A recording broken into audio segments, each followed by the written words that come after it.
Faz Sentido, com Fabiana Sparrenberger e convidados.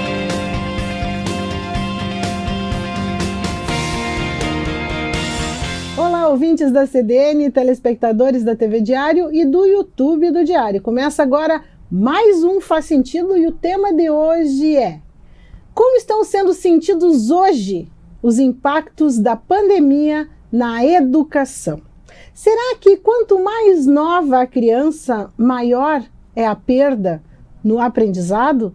Para responder a essa e outras dúvidas, estão conosco aqui hoje o psicólogo Patrick Camargo, a psicopedagoga Áurea Alves Guimarães e a educadora especial Cristine Leitão. Antes da gente começar o assunto, lembrando que o Faz Sentido tem o patrocínio de Cognitar, Psicologia e Gestão de Pessoas, conexões para transformar vidas.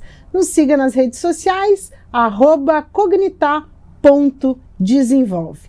O apoio de Ubra Santa Maria, formação com propósito, e também do Instituto de Psicologia de Santa Maria, Patrick Ramos Camargo e educadora especial Cristine Leitão. E aí, gente, a gente quer primeiro explicar aqui, a gente, eu, a produção, o Faz Sentido, que somos nós, de onde surgiu essa pauta. O Patrick e a Cristine vieram aqui falar sobre as crianças e adolescentes atípicos. Exatamente. E uma das falas, a Cris trouxe em uma das falas, uma questão que despertou muitos comentários de pais, de educadores, de responsáveis pelas crianças, principalmente. Dizendo, a Cris trouxe uma informação que muitas crianças estavam conseguindo ler apenas lá no 5º ano. Quanto antes da pandemia isso acontecia e era considerado dentro de uma normalidade até o terceiro ano. E aí, gente, nós recebemos aqui na redação, eu também recebi nas minhas redes sociais, várias manifestações de pais, de mães e de professores dizendo: é esta mesmo a realidade. Nós estamos sentindo neste momento os maiores impactos da pandemia na educação. E não são duas crianças. Muitas crianças estão tendo essas dificuldades. Então, resolvemos, como a gente atende muito a sua audiência, a gente traz aqui pautas que são relevantes principalmente para o nosso público, a gente já está trazendo. Não demoramos quase nada para trazer esse assunto aqui na roda.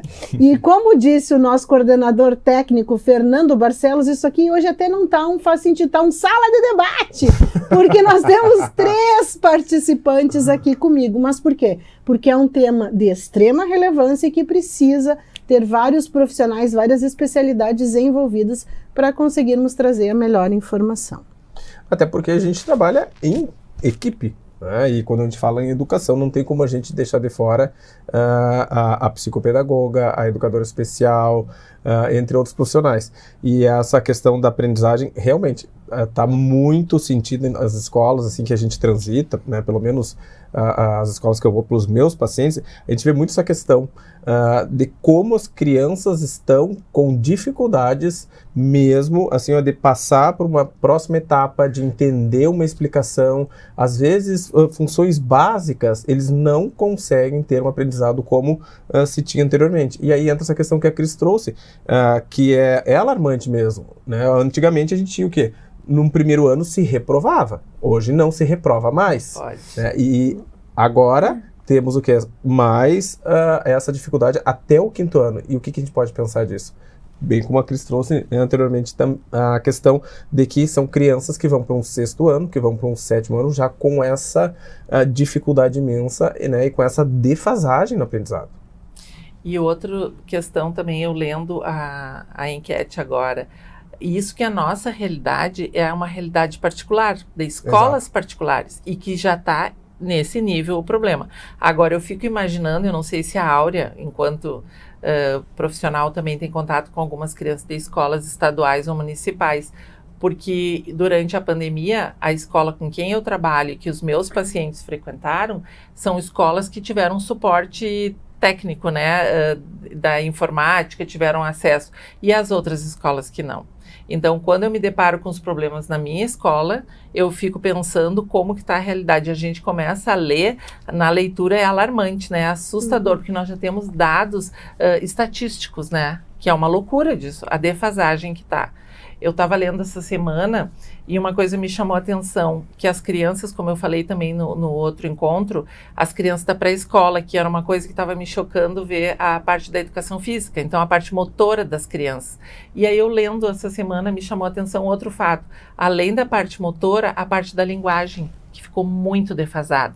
E tudo isso juntos levam à alfabetização. Então, uma criança, até que ponto hoje a gente está encaminhando ela para uma fono, porque ela tem um atraso de linguagem por questões cognitivas, ou mesmo algum processo que não se desenvolveu bem com ela, organicamente, ou se realmente foi o meio que deu esse atraso. Então, a nossa realidade começa bem da pré-escola.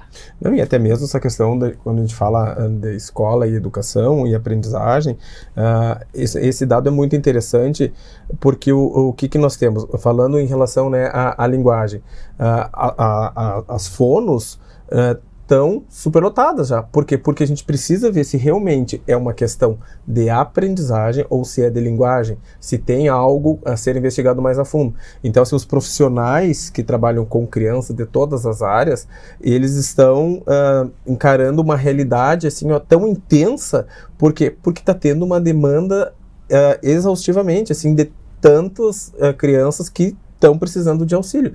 E a questão, claro, a gente falou em relação ao particular, que é o meio que a gente está transitando. Mas vamos pensar numa escola pública que não teve uma preparação, que essas crianças talvez não tenham acesso à aprendizagem de uma forma adequada, ou que não tenham um conhecimento.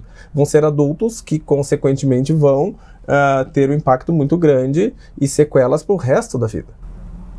A gente não tem como dimensionar até quando, né? Não, a escola, eu também tenho mais contato com escolas particulares, né, então, mas eu tenho uma breve noção, assim, do que acontece no público em vista de contato com outros profissionais, outros colegas, e ali, né, estando na fonoaudiologia, estudando ali com as gurias da graduação e enfim, a nossa realidade pública é ainda mais alarmante. Se nas pesquisas já deu uma porcentagem alta, considerando, né, o particular, o clínico, o público é uma coisa que a gente leva um soco no estômago, assim, se a gente for ver. Até em vista do apoio, do suporte, como a Cris falou, o particular ainda tem uma rapidez um pouco maior como as coisas acontecem, mas um apoio público de SUS, as filas são imensas. A gente tem crianças que estão há 2, 3 anos aguardando uma consulta neurológica no USME. Então é bem preocupante. E o Patrick falou das fonos, ali nas gurias, ali na graduação, na prática clínica, o que tem de criança com questões de aprendizagem assim, eu arrisco a dizer que é 90% delas. É difícil tu achar um caso clínico fonoaudiológico que seja um desvio fonológico, um transtorno fonológico puro. É 50% relacionado com a aprendizagem. E aí as gurias acabam tendo um certo receio em trabalhar com a aprendizagem também, apesar de ter o suporte, apesar de ter os outros profissionais que auxiliem, é bem complicado, porque tá, assim, tudo relacionado a essa defasagem que sim a pandemia nos trouxe. E vamos ver a opinião do nosso público sobre essa perda no aprendizado. Perguntamos lá na nossa enquete no Instagram, onde o nosso público auxilia a construir a pauta que direciona o programa Faz Sentido. Na sua opinião, houve perda significativa de aprendizado das crianças na pandemia? Sim, 95%. Não, apenas 5%. Então, o público também tem essa visão do quanto a pandemia impactou nessa aprendizagem. E isso é muito bom, que a gente tenha esse alarme, que as pessoas deem a devida atenção. Tem essa percepção. Né? Essa percepção realmente, porque hoje em dia a questão relacionada, por exemplo, ao estudo, o acesso, né, muitas vezes é mais facilitado do que anteriormente. Então, se tem algum atraso, se tem alguma dificuldade, ou até mesmo algum transtorno que a gente possa mensurar ou investigar, a gente está o quê? Falando de promoção de saúde, falando de promoção de saúde mental, que a aprendizagem como um todo não é só dentro de uma escola, a aprendizagem também é em casa, com as famílias, como que as famílias direcionam, como que as famílias veem seus filhos, como que elas se comportam, porque se elas estão apresentando dificuldades na escola, é porque tem algo aí que precisa ter um olhar diferenciado. Então a gente também tem que investigar nessa questão de como se dá esse processo em casa, se os pais também se preocupam em olhar um caderno, se a família está atenta a erros, se a família está atenta na questão dos cálculos matemáticos, fazer uma revisão desse material como uma forma de apoio. E eu acho que a palavra é se reinventar, né? Com a pandemia a gente ficou muito nessa. Vamos ter que nos reinventar. Nos reinventamos no momento da pandemia. Tivemos que nos reinventar para manter o trabalho, manter as escolas funcionando. E hoje eu acho que a palavra continua sendo essa. A gente está se reinventando enquanto família, porque hoje muitos pais, o que eu tenho me deparado também? Em muitos pais que continuam da forma remota o trabalho. Então eles estão em casa, mas não estão com as crianças, né? Não estão dando o suporte que deveriam dar ou que precisariam dar. Então a gente está num eterno se reinventar. E na escola também, a equipe pedagógica, o quanto nós fazíamos antes da pandemia, agora tem que ter um plus a mais, porque a demanda é maior e as dificuldades aumentaram também. A gente escuta bastante, escuto bastante, acho que a Cris deve escutar, o Patrick também deve escutar. Eles dizem, eu não estou dando conta. Eu não sei ajudar ele nesse sentido. Um pouco foi porque a gente aprendeu de uma forma diferente do que é hoje, né?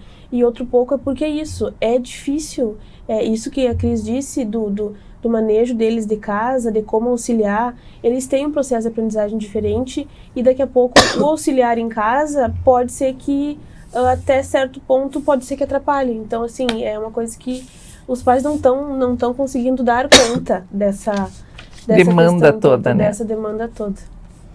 Eu compartilhei com o grupo aqui uma pesquisa que é uma nota técnica coordenada pela uma entidade chamada Dados para um Debate Democrático na Educação, que tem uma parceria com a Fundação Leman. E essa nota técnica, ela traz o resultado de estudos nacionais e internacionais. E um dos efeitos em relação à perda do aprendizado aponta que, no Brasil, esses estudos que eles compilaram identificaram perdas médias estimadas entre 4 a 10 meses de aprendizagem, sendo maior em matemática e entre as crianças mais novas. Exatamente. Exatamente. E quando a gente fala de eu que lido bastante com a questão da inclusão. 4 a 10 meses, gente, é um ano inteiro. É um ano. Mais que um ano. Mais que um ano. Se a gente contar férias, recesso. Da defasagem. E o que a gente vê, assim, quando fala matemática e linguagens, né?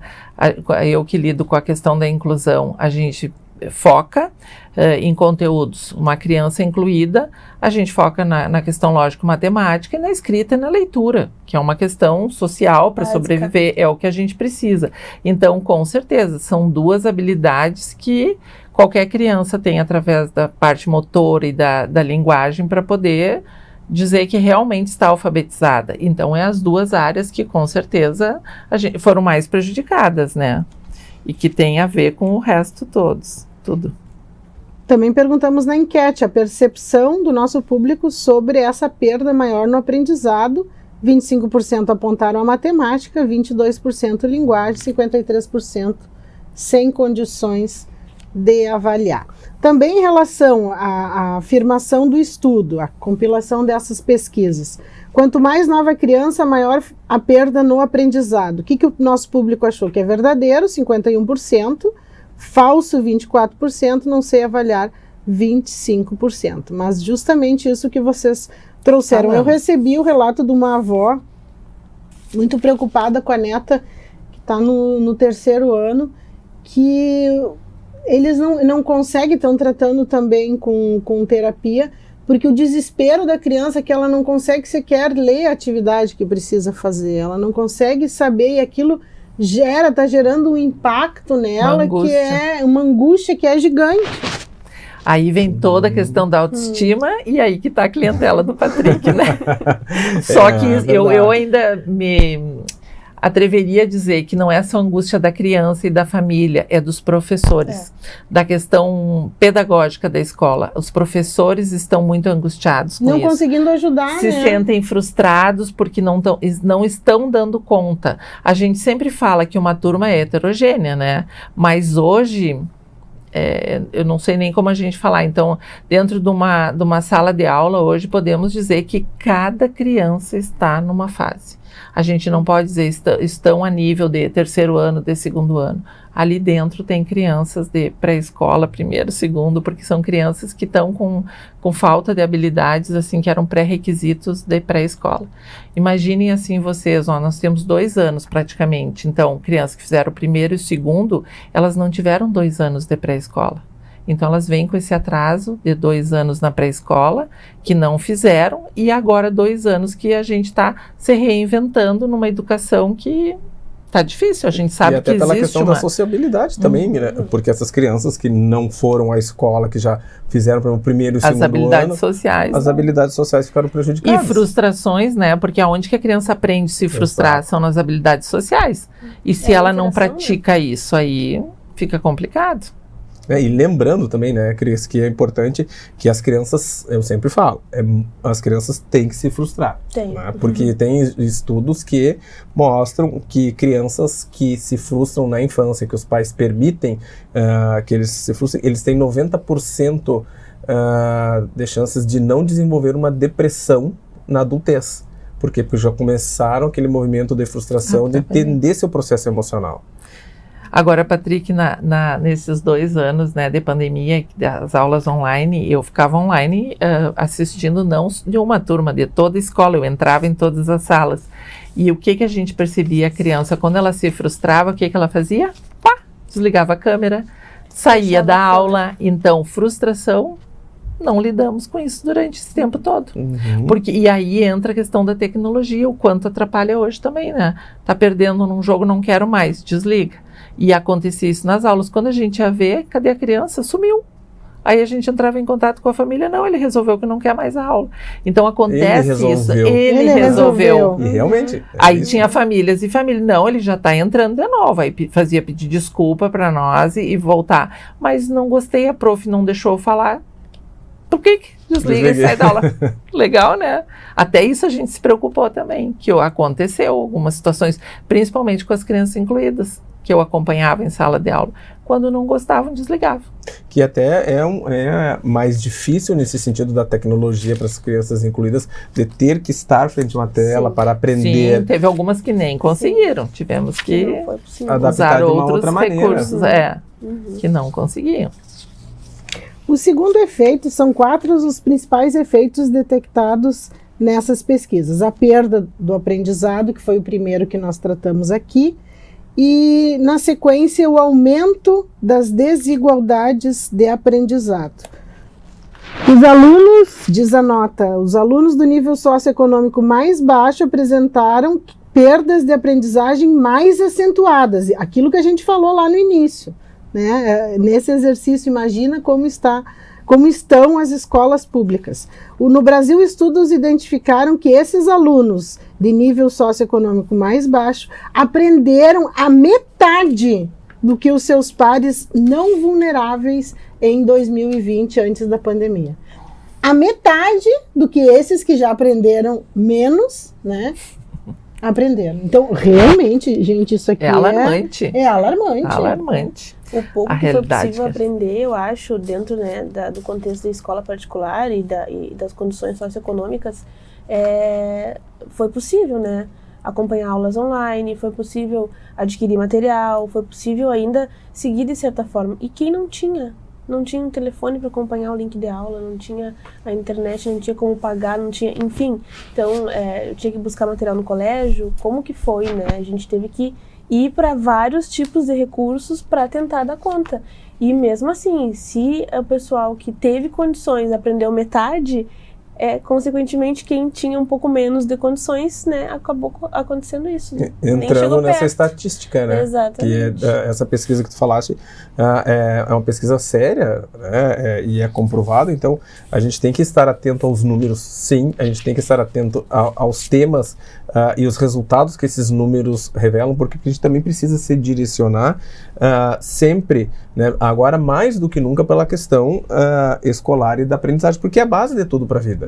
Então, se tu já vai apresentar na tua primeira fase de desenvolvimento déficits muito intensos nas relações, na questão escolar, na aprendizagem, que envolve todo esse contexto, consequentemente, vai ser muito difícil tu conseguir retornar e também, né, trabalhar essas questões. E a gente vê muito isso no consultório, do que a questão relacionada à ansiedade. Crianças estão mais ansiosas, sim, em função de que elas têm que dar conta de algo que elas não estão conseguindo e também dar conta do que? Da projeção que os pais fazem em cima delas, que tem que tirar uma nota boa, que tem que ser um aluno estudioso, que tem que dar conta. Ok, mas será que os pais realmente estão tendo um olhar de que diferencia se é algum transtorno, se é uma questão de linguagem, se é uma questão de aprendizado, o que é que está acontecendo? Então a gente também tem que estar atento a essas questões, aos pais. E agora eu preciso chamar o intervalo, estar atenta, que é hora de chamar o intervalo. Estamos apresentando Faz Sentido.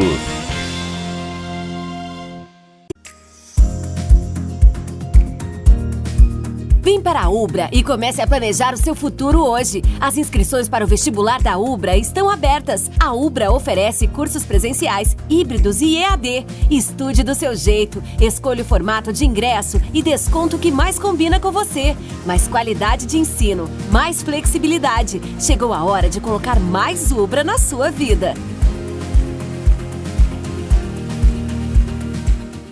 A imobiliária Fernando Flores atua há 19 anos com muita responsabilidade e dedicação para realizar o sonho de quem busca um local para chamar de lar. Com uma equipe de profissionais capacitados, a empresa trabalha com excelência, honestidade e singularidade, o que faz a referência no mercado imobiliário da região central do estado. Na Fernando Flores, o cliente encontra imóveis novos e usados, residenciais e comerciais, para locação ou venda. Visite o site fernandoflores.com.br ou entre em contato pelos números de WhatsApp. So darling, take my hand, you got to understand. I don't wanna just be friends. Come away with me and live my fantasy. I don't wanna just be friends.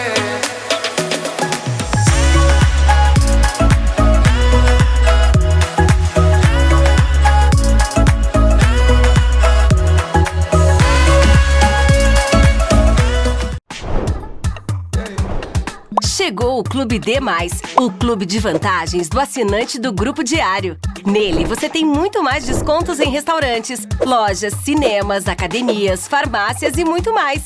Vem ser mais. Assine agora pelo WhatsApp 55 32 13 7272 ou pelo site do Diário. Clube D+, muito mais vantagens para você.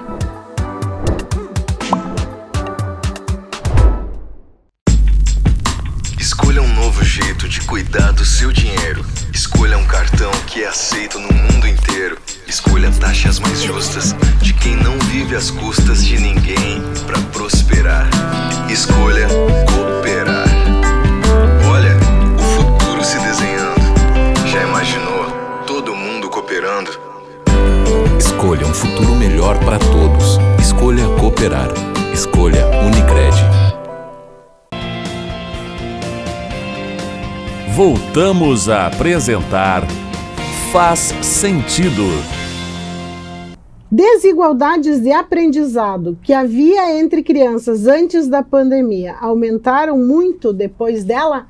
Essa é uma das perguntas que fizemos lá na nossa enquete do Faz Sentido no Instagram do Diário, nesse programa que hoje traz os impactos que estão sendo sentidos hoje da pandemia na educação. 87% do nosso público percebe que as desigualdades de aprendizado que havia antes da pandemia aumentaram muito depois dela, 87%. 4% acho que não aumentaram e não sei avaliar 9%. Mas é grande o número, Cris, Patrick e Áurea, grande o número do nosso público que percebe que essas desigualdades de aprendizado que já havia antes aumentaram ainda mais depois da pandemia. Muito. O que eu arriscaria dizer? Antigamente, nas turmas, minha visão é que nós tínhamos de 5 a 8 crianças que dependiam de um olhar especial da professora. Os outros, dentro da sua particularidade, conseguiam ir no contexto geral da turma. Hoje, o que eu vejo a demanda, assim, esses 5, 8% de crianças, de crianças numa sala de aula, de um torno de 30, são crianças que requerem esse olhar para a educação inclusiva, da educação especial. E muitos, eu acho que 80% da turma não está dentro do cronograma que teríamos que dizer que é o programado para aquele ano. Então, essa defasagem realmente está cada vez maior. E é isso que nos preocupa, a gente não sabe até quando e até onde que nós vamos começar a encurtar, a parar um pouco essas arestas, né?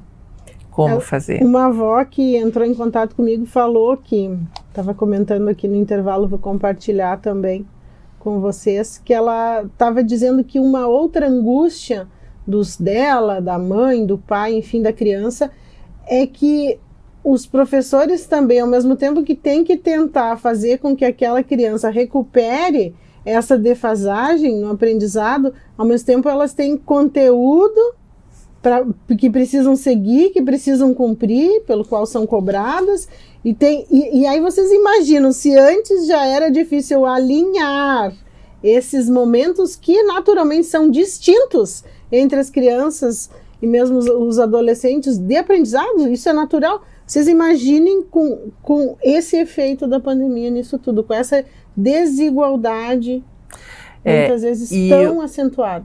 E hoje o que a gente também vê uma demanda? Antigamente a gente tinha preocupação da questão de conteúdos quando uma criança trocava de escola. Cada escola tem uma metodologia, né? Então Isso já era preocupante. Hoje, todas as crianças que trocam de escola têm muita dificuldade, porque cada escola, bem como essa avó tem razão de estar preocupada.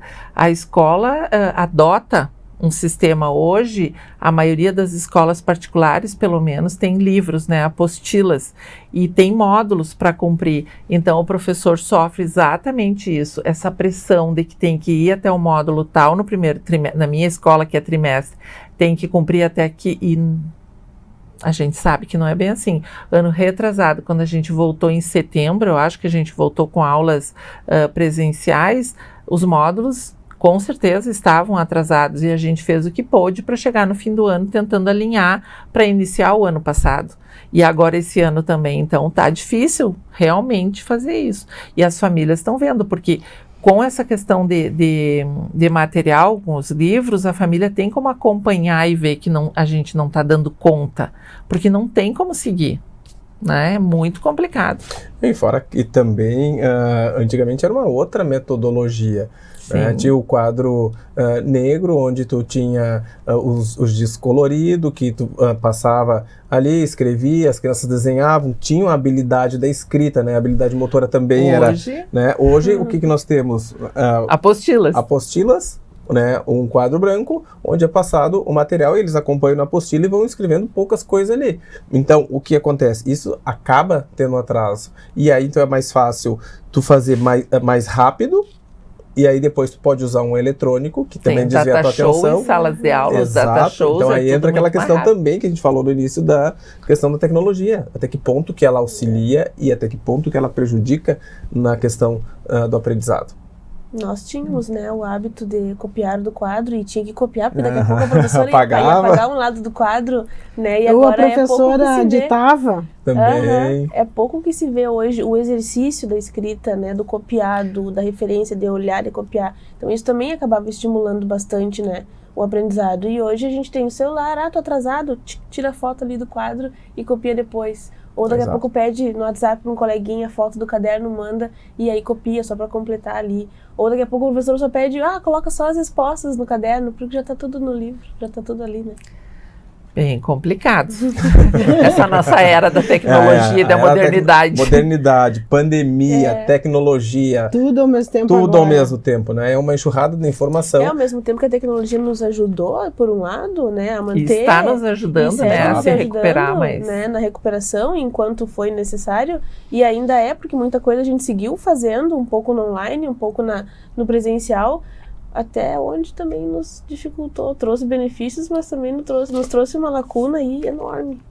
Perguntamos lá na enquete, alunos em situação de vulnerabilidade social aprenderam menos que os demais colegas? Para a gente entender a percepção de quem tem criança e adolescente em casa. Verdadeiro, 95%. Falso, 5%. Então, essa grande disparidade entre a realidade do ensino particular e do público também a gente atesta, segundo não só as pesquisas, mas também o nosso... Tudo que a gente público já vem falando, né? E eu vejo assim, criança em situação de vulnerabilidade com um poder socioeconômico menor, né? Pior ainda, porque foram crianças que não tiveram, nesses 2 anos, essa possibilidade. E aí, o que aconteceu, né? A depressão, a não poder sair, se relacionar, conversar com ninguém, muito menos frequentar uma escola, que é o mínimo que uma criança tem, que é um turno ela estar envolvida com essa aprendizagem. Então a gente percebe assim, muitos dos adolescentes, pelo que eu vejo, eles optaram por ir trabalhar, né, em função da questão econômica também, do que frequentar uma escola. Eu acho que se a gente pegar hoje uma estatística do EJA, dessas crianças numa idade maior, a gente vai ver que isso também está muito abarrotado de gente, porque muitas crianças adolescentes desistiram da escola em função disso, não ter acesso, né? Então, piorou essa realidade.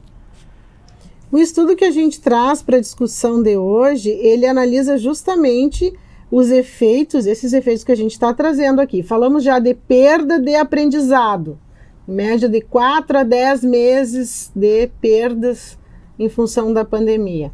O aumento das desigualdades de aprendizado, como segundo fator. Eles são estudos que eles apontaram esses efeitos majoritários nas redes públicas de ensino. A gente está com a vivência aqui da rede particular, mas esse resultado aqui foi verificado em escolas públicas. E o terceiro fator que apareceu aqui fortemente no estudo, foi o aumento do abandono escolar, verificado ainda de uma forma maior neste período. Em especial, olha só, o abandono escolar aumentou muito durante a pandemia, em especial entre alunos em situação de vulnerabilidade social, adolescentes e meninas. Então, essas pesquisas mostraram 2 principais grupos em situação ainda maior de risco, que são os adolescentes e as meninas. O que vocês verificam aí na realidade de vocês? Isso abalou as famílias de uma forma geral, né? Essas crianças com vulnerabilidade, adolescentes, que já tinham um problema econômico com a pandemia, não 100%, mas acredito que 90 e muitos % aumentou essa dificuldade. Então, eles tiveram que sair à luta também. Sair para trabalhar. E as meninas, eu acho que pela essa estatística, a gente percebe assim, que a menina já tem essa visão mais, né, do que o menino, de repente. O menino ainda fica, não sei se estou sendo preconceituosa, mas eu acho que a menina... Patrick nos diz, o Patrick diz, mas mais cedo, eu acho que a menina, exato, esse senso de responsabilidade, de ir atrás, de buscar. Então, já que a escola não tá, né, vai trabalhar, se reinventam nesse sentido. Os meninos, eu acho que já são um pouquinho, mas também, né? É que pela questão cultural também, cresce em relação deles se reinventarem durante a pandemia para ir em busca do trabalho, poderia ser, como a gente culturalmente sabe, né, de que aquela visão de que a mulher está em casa, que faz o alimento, que prepara um lanche, então, e as meninas muitas vezes têm como uma forma de sustento fazer um alimento para vender, fazer um lanche, um sanduíche, fazer alguma coisa, se virar. E aí que entra essa questão da evasão também. Por quê? Porque tiveram que dar conta mais cedo do mercado de trabalho. E aí o estudo fica de lado. E a gente pensar na questão do EJA, isso a gente só vai poder ter dados concretos, né, acredito eu, daqui 10 anos. Porque vamos pegar crianças agora que estão em fase de fase escolar primária. Pensando quando forem maiores, que passou muitos anos da pandemia, que a gente vai ver esses números expressivos nos cursos preparatórios para poder terminar a escola. Por que tu não fizeste antes? Por que tu não terminou? Porque eu tive que trabalhar, porque eu estava evadindo por falta, porque eu não me adaptei online, eu não conseguia, e assim por diante, né? Muitas dificuldades. Daqui a pouco a gente vai começar a ter essas respostas, essas respostas. Os dados. Com a pandemia, houve aumento do abandono, da evasão escolar? Perguntamos lá na enquete. Sim, 89% do nosso público verificou esse abandono da escola. 3% não sei avaliar 8%. Então, uma população aí, grande parte do nosso público, também verificou o abandono na escola. O maior impacto da pandemia na saúde mental e no bem-estar dos alunos está sendo observado agora, é agora que está mais forte todos esses impactos, essas consequências da pandemia? Sim, 76%. Não, 16%, não sei avaliar 9%. É realmente significativo, né? 76% respondeu que sim, em função de que, como teve esse período de isolamento, que não teve o treinamento das habilidades sociais em muitos casos, onde as crianças estavam inseridas num contexto familiar que pode ser bom, como também pode ser um ambiente tóxico, eles tinham suas demandas como todos nós, mesmo adultos, temos. Então, para eles era muito mais difícil a questão da ansiedade. E no início da pandemia, começou a avaliar os impactos. Saiu uma pesquisa relacionando os impactos da pandemia, se ia ter mais crianças sofrendo de ansiedade ou se ia ter crianças sofrendo mais de depressão. E o que essa pesquisa revelou? Revelou o contrário do que se pensava, porque apostavam que as crianças iam estar mais depressivas. E na verdade não, as crianças estão com mais ansiedade. Muito mais, muito mais. Que é uma das grandes queixas dos pais que não conseguem entender. E eu ainda com essa pergunta, ainda foi direcionada a alunos, né? E eu, na minha realidade, o que eu vejo também? Muito a demanda dos professores, estando exatamente nesse quadro.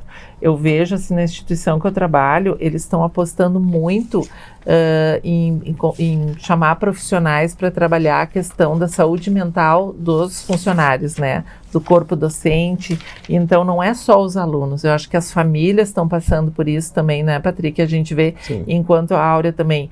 Quando a gente vai atender uma criança, a gente se depara com uma criança em sofrimento, com um quadro de angústia, mas a família também que não está dando conta disso, e os professores também, imagina com essa demanda pedagógica que tem que cumprir, vendo que as crianças não estão dando conta, e isso gera uma ansiedade. Então eu acho que isso está sendo uma bola de neve, né, para todos. Perguntamos na enquete, crianças e adolescentes estão sofrendo mais com ansiedade e depressão? 94% do público dizendo que sim, estão sofrendo mais. 2% não sei avaliar 4%, mas um grande número aí percebendo isso também. E a pesquisa fala justamente disso. A pandemia e o fechamento das escolas foram seguidos por aumento dos casos de ansiedade e depressão entre crianças. Eles trazem uma pesquisa um estudo feito com 11 mil adolescentes, dizendo que nesse estudo, os autores estimam que caso a pandemia não tivesse ocorrido, teríamos 6% menos adolescentes com depressão. Então, impactando também, falaste na ansiedade, mas também na depressão. E o principal grupo de risco identificado novamente, as meninas adolescentes. O grupo de risco na questão assim, das meninas e esse impacto que teve, esse é muito sério. Depressão e ansiedade são dois temas assim, ó, que a gente sempre precisa falar e desmistificar muitas coisas, porque às vezes as pessoas têm uma condição e um conhecimento de que sabem tudo sobre ansiedade, sobre depressão e já vão dando rótulos para os seus adolescentes, para as suas crianças. E, na verdade, não é assim. Né? A gente tem que fazer uma boa avaliação para depois tu poder firmar algo ou até mesmo os encaminhamentos necessários. Só que o que acontece, por exemplo, em crianças, a depressão se manifesta por uma irritabilidade acentuada, que é o que a gente não dá bola muitas vezes, né? A gente, o fulaninho é muito irritado, tá sempre irritadinho. Mas, vamos acender uma lanterninha aí, que isso é um sinal de que possivelmente pode estar, né, apresentando um quadro relacionado ao algo do humor. Então a gente tem que ter esse olhar, porque a gente está acostumado em adultos ver como a tristeza, como a apatia ser um sinônimo da depressão. E a ansiedade nas crianças começa como? Porque elas querem dar conta de muitas coisas, né, e não conseguem. E aí elas fazem muitas atividades para tentar suprir essa demanda e que ocasiona mais ansiedade e mais irritação. E aí vira, como a Cris falou, uma bola de neve. E cai bastante nessa questão das meninas, eu acho, no senso de responsabilidade, né, que a gente já falava, né, antes. A gente vê o nervosismo nas meninas, nas alunas, nas estudantes, do ter que dar conta, né, de tudo.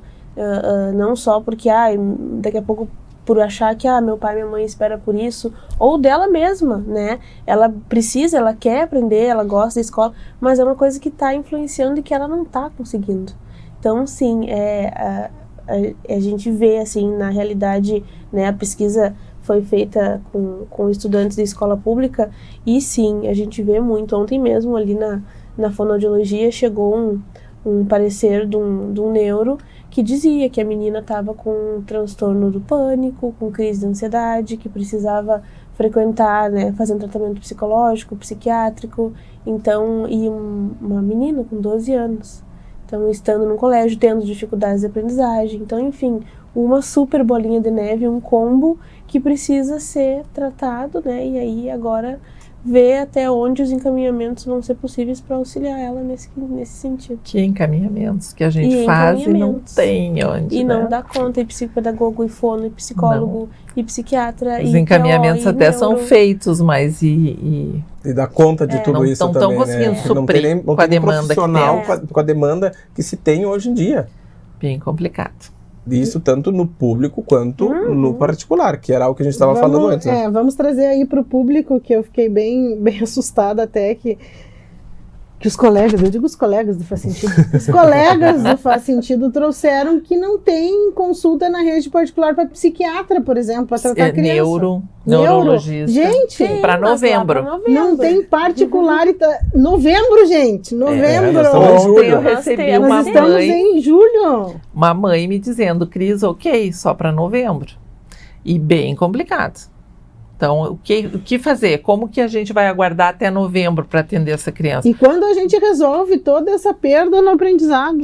Quando que isso vai repercutir? E aí a gente pensa, por exemplo, em crianças e adolescentes que têm dificuldades e que precisam de um profissional, no caso da psiquiatria. Claro, no nosso país, nós temos a média de 700 psiquiatras que são especialistas na área da infância e adolescência. Então, nós temos um número, assim, muito pouco para 26 estados, né, que são especialistas. Deixar claro isso, né? Não é numa maneira geral da psiquiatria geral. Então, se a gente já tem esse número reduzido, tem uma demanda... reduzido. E a demanda é muito maior. A demanda é muito maior. A gente vai ter que esperar, né? Infelizmente, a realidade é essa, mas a gente precisa, às vezes, como algo de emergência, que aí entra num outro contexto. E eu não posso esperar agora mais, eu tenho que chamar o intervalo, porque já atrasamos, já passamos do tempo. Estamos apresentando Faz Sentido.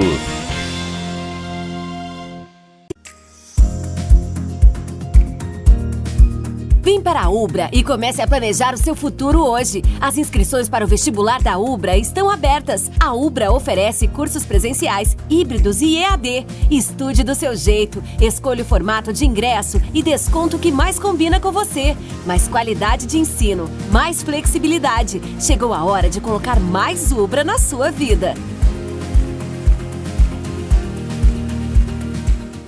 A imobiliária Fernando Flores atua há 19 anos com muita responsabilidade e dedicação para realizar o sonho de quem busca um local para chamar de lar. Com uma equipe de profissionais capacitados, a empresa trabalha com excelência, honestidade e singularidade, o que faz a referência no mercado imobiliário da região central do estado. Na Fernando Flores, o cliente encontra imóveis novos e usados, residenciais e comerciais, para locação ou venda. Visite o site fernandoflores.com.br ou entre em contato pelos números de WhatsApp. So darling, take my hand, you got to understand. I don't wanna just be friends.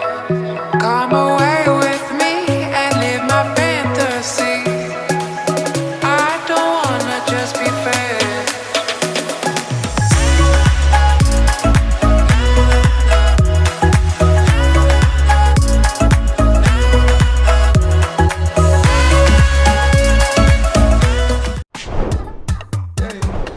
Chegou o Clube D+, o clube de vantagens do assinante do Grupo Diário. Nele, você tem muito mais descontos em restaurantes, lojas, cinemas, academias, farmácias e muito mais. Vencer mais. Assine agora pelo WhatsApp 55 32 13 7272 ou pelo site do Diário. Clube D+, muito mais vantagens para você.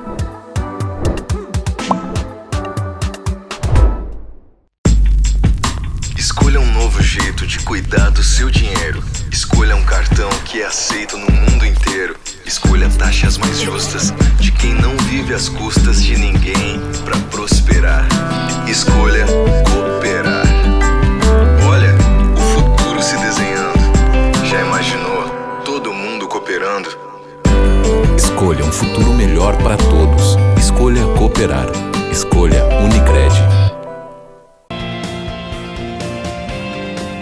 Voltamos a apresentar Faz Sentido. Faz Sentido de hoje traz as consequências da pandemia para a educação. O que nós estamos vivenciando hoje, a preocupação dos pais, dos professores e esses sentimentos que a gente percebe fortemente nas nossas crianças e adolescentes. Vamos direto para a enquete, perguntamos: os pais, como estão atuando os pais na recuperação do aprendizado dos seus filhos? Os pais estão atuando? Sim, 25% do público achando que estão atuando tentando auxiliar na recuperação desse aprendizado. Não, 42%. Não sei avaliar, 33%. O que vocês me dizem? Os pais estão atuando na recuperação desse aprendizado? Me assustei, mas é exatamente a realidade. É isso, exatamente isso. Lembrando que aqui estamos com pessoal que atende aqui no ensino particular. Não é no público. E quero não dizendo, não estou afirmando que esses 25% dos pais assim e os outros não estão ajudando, que é uma porcentagem de 75% não é porque não querem. O que a gente, tudo que a gente falou, esses pais também estão sob pressão, com muita ansiedade em função de trabalho, de se reinventar pós-pandemia na questão financeira, no seu trabalho. Me assusta muitos pais que estão no trabalho remoto em casa, não dão conta dessas crianças. E a gente chama, o que eu vejo, tanto no consultório quanto no meu trabalho na escola, são pais que alegam a questão financeira, que é caro. Hoje uma criança, não é à toa que a gente está aqui com psicólogo e educadoras, essa criança nunca vem a um combo que ela precisa no momento, né? Não é só psicólogo, é uma psicomotricista, é uma fono, então a criança está com uma defasagem motora, na fala, como a gente já falou, e que está explodindo no pedagógico, mas antes do pedagógico, de ir para uma psicopedagoga, numa educadora especial, precisa de outros profissionais. Então os pais estão apavorados. O Patrick mesmo, que aplica a testagem, a gente sabe que não é barata, é em torno de R$1.000 uma testagem. Então um pai que vem em busca de ajudar esse filho, chega com uma demanda, é uma testagem, é consulta com neuro, é medicação, os pais não estão conseguindo se organizar.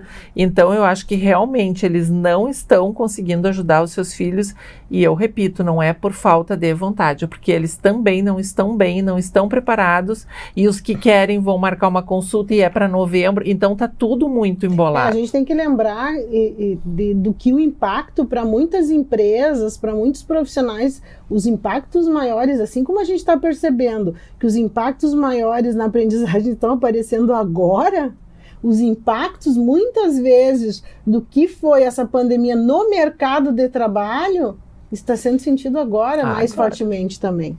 Então é tudo junto, ao mesmo tempo e agora. Junta, né? É um combo. É um combo, como a gente denominou, né? Gostei dessa palavra combo, porque realmente né, é tudo junto, não é uma situação só. E eu me sinto muito mal quando eu chamo uma família, ela pergunta, tá, Cris, então o que eu preciso fazer?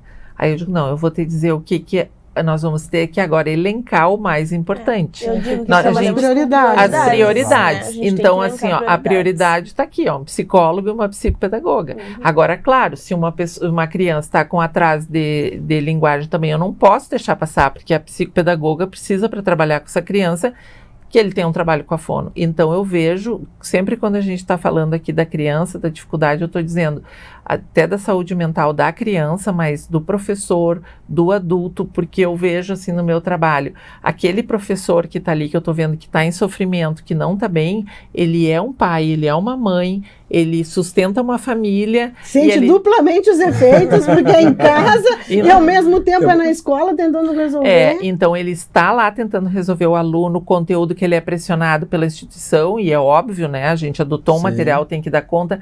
Então ele é um adulto que está em sofrimento e tem uma criança em sofrimento. Como que tu vai dar conta? Se tu não, é aquela história, né? Se tu não tá bem, tu vai atender uma criança como? É um reflexo, né, da tua energia. Então é muito complicado. A gente tá vendo que temos que focar na criança, mas os meus atendimentos eu sinto muito mais pesados, muito mais exaustivos na escola também. Quando a gente vai acolher uma família, a equipe toda, a gente fica se perguntando depois que a família sai, né? Meu Deus do céu. Então, tu tem que acolher, tu tem que ver mais do que nunca o histórico daquela família, o que estão passando a nível de doença, que com a pandemia, né, houve muitas perdas. Então, é o vô, é a avó, é o dindo, é pai, é mãe, é irmão. A gente teve essas situações e são famílias que até hoje não estão conseguindo se recuperar. Então, entrou o emocional, o financeiro e a criança é o... E eles nos trazem isso, né? Os pais trazem isso, assim, pra gente. Às vezes a gente escuta, eu tô exausta, eu não aguento mais, eu não consigo mais, parece que vai, sabe a velhinha se apagando? É isso, assim, é uma exaustão de ter que dar conta de tanta coisa e também o desejo de tentar ajudar. Não é aquela coisa, eu não tô fazendo porque eu não quero ou por uma falta de responsabilidade. É porque não tá dando, eu tô exausta, eu não tô aguentando mais, ele tá desse jeito e eu tô tentando ajudar. Só que, então assim, eles têm reconhecido isso, sabe? Que eles também não estão dando conta de auxiliar nessa parte. O que não deixa de ser bom, mas também o quanto isso também está refletindo naquele contexto deles, né? E eu acho que a gente, enquanto educadora especial, que a Áurea também é educadora especial, a gente ouvia muito isso das famílias atípicas. A gente ouvia a família, estou exausta. Hoje é geral. Então, eu atendo as famílias atípicas de crianças na educação especial, crianças especiais, e o resto da escola, que são crianças que estão vivendo esse momento de inclusão, porque não estão no nível que deveriam estar. E as famílias, de uma forma geral, estão exaustas. No entanto, que dentro da psicologia a gente tinha uma nomenclatura que antes era treinamento de pais, que hoje não se usa mais. Hoje se diz orientação parental, orientação de famílias, porque justamente engloba todos esses contextos. Escolas e professores têm trabalhado para recuperar o aprendizado? Perguntamos lá na enquete. Sim, 41%. Não, 37%. Não sei avaliar, 22%. Dividido aí a percepção do nosso público em relação a se as escolas e os professores têm trabalhado para recuperar. A minha realidade, eu estou no 41%. A minha escola tem muito apostado muito nisso. É uma preocupação muito grande. E mesmo assim a gente está enfrentando todas as dificuldades. Então eu imagino a realidade das outras, a pressão que sofre, né? Então, e também o sentimento de ser pai e mãe, né? Então temos o professor é o centro do negócio, que aí está ali no meio do combo, né? Tendo que dar conta de tudo. Sobre essas perdas no aprendizado, o que o público acha? Vamos conseguir recuperá-las? Como é que a gente está enxergando o futuro dessas crianças e desses adolescentes? Sobre as perdas no aprendizado, não serão recuperadas, mas e vão impactar forte no futuro, 56%. É possível recuperá-las com ações ágeis e assertivas, 44%. Dividido o pessoal aí em relação à recuperação. Esse estudo que a gente trouxe aqui com a realidade das escolas públicas, baseada nesses estudos nacionais e internacionais, além do diagnóstico, esse estudo ele também traz indicações, orientações para os gestores públicos, para as escolas, para os pais, do que fazer diante dessa realidade. Eu queria centrar essa fala final de vocês na percepção de vocês. Vamos conseguir, não vamos conseguir? E para os pais, para as mães, para os professores que estão vivenciando e sentindo fortemente as consequências da pandemia nessa defasagem de aprendizado da criança e do adolescente. O que dizer para esses pais, para esses professores, de como que vamos conseguir dar conta, porque está todo mundo dizendo aqui, está difícil de dar conta, mas responsáveis por pais, por crianças, sejam pais ou os professores, nós precisamos dar conta, ao menos seguir tentando. Já que é o final, então eu vou começar. Vamos, né? A pergunta que diz, e vão impactar forte no futuro? Já impactaram, né? Eu acho que isso é fato, não tem que mudar. E eu gostaria muito de acreditar que a gente vai conseguir dar conta, mas é complicado. Essa recuperação, essa palavra me preocupa muito, que é como eu falei, a gente vem com defasagens e não adianta iniciar o ano que vem a gente retoma, não tem, nós temos que correr com a máquina. Então eu acho que o impacto é muito forte e nós estamos nos reinventando a cada ano para poder dar conta e trabalhando junto essa questão, além do pedagógico, o emocional, a saúde mental.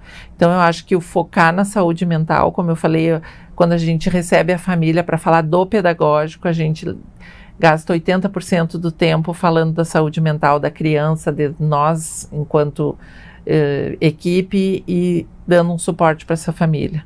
Então eu acho que o impacto já foi imenso. E a gente tem que se reinventar. Agora, recuperar essa palavra... É forte demais. É forte, eu acho que não existe essa... ela é muito ampla, né? O recuperar. Eu acho que o que ficou para trás ficou e a gente tem que tocar o barco. Seguir adiante, né? Sempre com atenção para as questões e as necessidades dos filhos e da família como um todo. E porque é uma equipe também. Pai, mãe, escola, professores, né? Filho, educação. Então, a gente ter calma para tentar diminuir esse impacto que ocasionou e ter serenidade, digamos, para poder continuar. É isso, eu acho que também já impactou, já estamos no meio do furacão e agora é seguir na tentativa, né? A gente não vai largar as mãos jamais, mas eu acho que é isso, a gente vai seguir tentando, né? Vai seguir na luta como equipe que somos, pais, professores e profissionais, né, em prol daquela criancinha ali, daquele adolescente. E o compromisso do Faz Sentido é esse também, trazer as pautas, trazer esse assunto. Eu acho que a gente pode não ter as respostas, e não tem, né? Tá todo mundo em busca dessas respostas, tentando de diferentes formas, mas também ser um alento para os pais, vocês não estão sozinhos. Essas pessoas que vieram relatar, que às vezes pensam assim, tá, mas será que o meu filho, e será que a minha filha, a minha neta, não estão sofrendo além, muito mais, não perderam muito mais aprendizado do que os outros? Parece que para ele, não, gente, é geral, a gente está vendo aqui, é geral. Claro que a gente precisa ter a preocupação única, aquilo que a gente diz pro filho, né? Você não é todo mundo, claro, a gente tem, mas também a gente tem que entender que é um contexto todo, Então, além da gente compartilhar, hoje a gente falou do diagnóstico, né? A gente falou do que tá... A gente se compromete aqui, eu vou comprometer o grupo junto, da gente falar em próximos programas sobre alternativas, sobre tentativas que os pais podem fazer em casa com os seus filhos, que os professores... Trazer mais compartilhar soluções que já foram testadas por professores, por exemplo, atender esse público. Talvez tenhamos que fazer aqui um programa só para os professores, só para os educadores, né? Porque é um ângulo diferente e entender as dores também é ajudar esse público. A gente tem um compromisso, sim, com pais, mas também com os professores, que como vocês estão trazendo aqui, isso me salta aos olhos muito rapidamente, a gente precisa ajudar também esses educadores, que se já era difícil, né, gente? Imagina como é que está agora. Então, obrigada a vocês, agradeço muitíssimo, agradeço o nosso público que nos trouxe essa pauta, que insistiu de que a gente trouxesse. Eu adoro quando insistem, vamos tratar logo, isso é para ontem, vamos fazer. Então, é para você que a gente trabalha e é por isso que é para isso que o Faz Sentido existe, para ajudar, para auxiliar em toda e qualquer questão que envolva a saúde mental. Muito obrigada pela sua companhia. Obrigada a vocês. Beijão, tchau, tchau. Faz Sentido, com Fabiana Sparrenberger e convidados.